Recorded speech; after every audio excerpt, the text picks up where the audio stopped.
Hi, my name is Lorraine of District 32. I am here this morning with Andrew Ford of Ford and Doonan. How are you, Andrew? Very well, Lorraine. How are you? I'm very well, thank you. So we are here this morning to discuss your overall thoughts on our recent production and filming of the Business Doctor TV miniseries. Great. So before we get into that though, can you just tell us a bit about you, your background, what it is that you do? Right, so I've very much morphed from a tradesman. I started as a refrigeration and air conditioning service technician. I finished my apprenticeship, and then Ford and Doonan was born at age 19. Myself and my business partner, $500 each. So it's a great little story like that. Wow. Knew nothing and learnt quickly. So, and then really my journey in business has been such a learning one, from being a tradesman with no business experience to learning that more gradually. And then the business is getting bigger and bigger and bigger. And the new skill set I've had to learn along the way, that's what's been so exciting. So, you know, if I look in 5-year blocks, what I did 5 years ago is so different to what I do next 5 years, and each one is new learning. So even then, at that stage, even 30, at that stage, yeah, 30 years in? 30, yeah, 32, 30, yeah. wow, So, okay. and there's even like that today. So I've very much now changed into more of I consider myself an entrepreneur, and I've got interest in many other businesses apart from just air conditioning. Because you're going to start a school of some sort?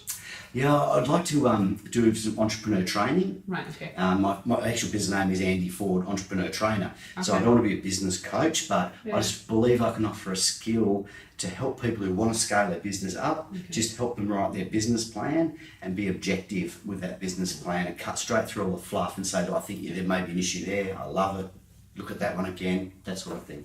Because there's nothing better than getting advice from someone who's been there and done it. Correct. Before you. Yeah, and we've all made a lot of mistakes, and certainly we have over the years, and you learn from them quickly, like I said, when it costs you money. And hopefully, you just spending an hour or so with me with their plan. But one of the most important things I think with someone wanting to scale their business up is, do they really know what they're in for, and do they really want that? Yeah, well, that is a point, isn't it? Because I have heard over the years, about a lot of people. It's actually quite regular. A lot of people, they grow their business, and then the next thing is, well, actually, I didn't like that lifestyle, I didn't like managing that size of team.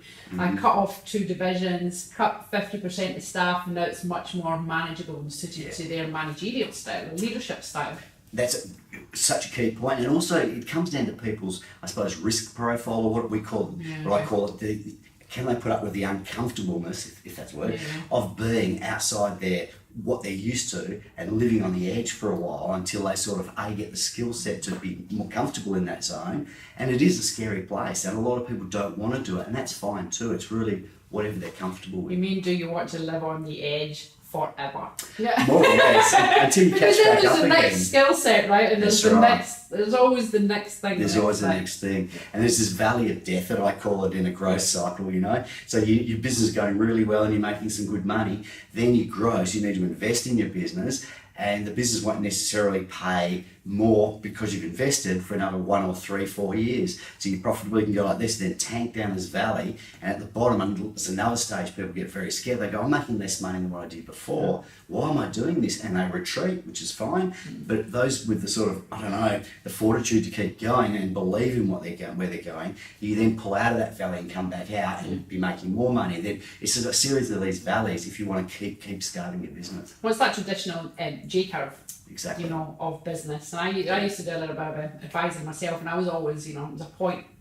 It's like you gotta take a hit, I used to call it. When you get in your plateau, if you can spend 100% of your time on systems and processes, and that's great, but if you don't take a hit, was my language, to spend the time, money, resources into growing to the next level, you take a dip and everything, you need to do that to leverage to the next level. And a lot of people don't want to take that step, it's scary.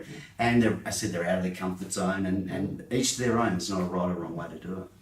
So you're definitely an ambitious man, take the risks all in.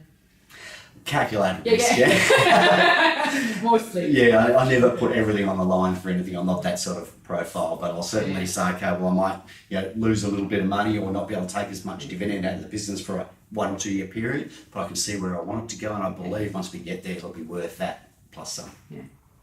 And that nice comeback there, not all on black. That's it. No, I'm not a mad gambling type person in the gambling world or in business.